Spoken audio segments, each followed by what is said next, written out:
Is this in other countries as well? Yes. Have they measured this in different countries, like countries in the developmental world and the countries where they use less plastic versus countries where they use more plastics? No, I don't know of a study like ours in a developing country. But we have studies in other countries for sure, in Europe. But one measure of where it's a problem, I would say, is where is sperm count declining? And I mean, the kickoff for this book, Countdown, was a paper that we wrote in 2017 in which we showed that sperm count in Western countries had declined kind of catastrophically. So let me just tell you the numbers. Okay. Think back to 1973. That's the start of our trend. And at that point, the median, that's the middle of the distribution, was 99 million sperm per milliliter. That's a good, healthy sperm count. 73. At the end of our study period was 2011. In those 39 years, it had dropped from 99 to 47. Yikes. Over all Western countries. All Western countries? Yes, averaged over all Western countries, yes. Wow. That's more than a 50% decline in under 40 years. That's crazy. Yeah, thank you. But it's that, I would imagine, this is just, I keep repeating myself, but I'm sorry. I would imagine this would be a big news story. I don't understand why you have to come to some meatheads podcast to explain this to people. That's when I'm getting the word out on things like that, it really scares the shit out of me. Because I'm like, how is this not being picked up by major news organizations and 60 Minutes and all these different programs? Why are they not sounding the alarms? We need to figure this out, and we need to figure it out now. Right. Because right. What if it keeps trending down this way? It is. It is. So what we did in our curve, we said, okay, that's 40 years. What about if we go 30 years? Maybe it's slowing down. Nope. 20 years. Slowing down? Nope. 10 years? Nope. We saw no indication that the trend was slowing down. It's going to have to, let me just point out, because if you bring it down to zero, just think what that means.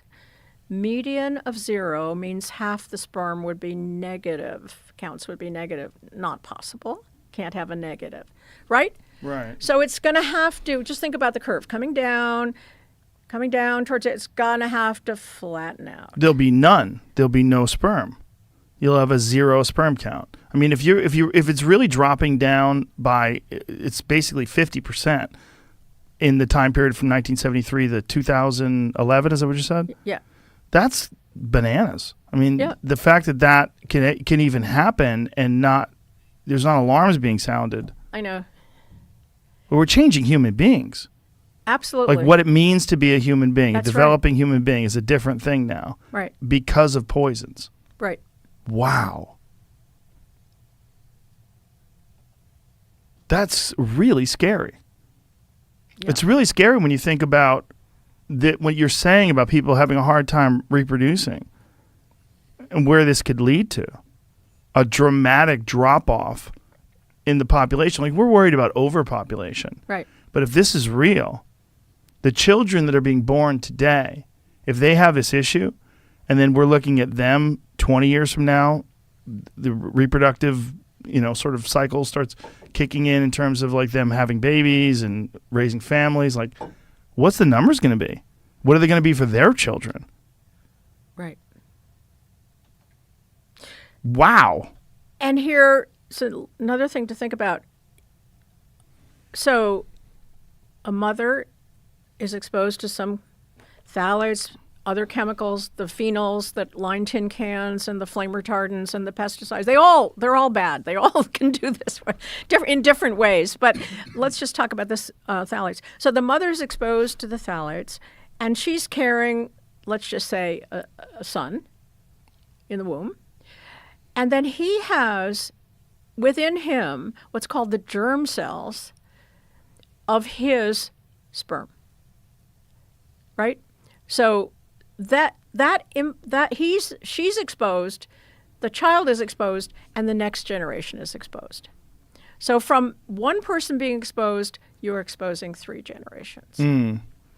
So you're right to say, think about the later, the kids coming and the kids coming after that. But here's the good news. Should be some good news, right? Yeah.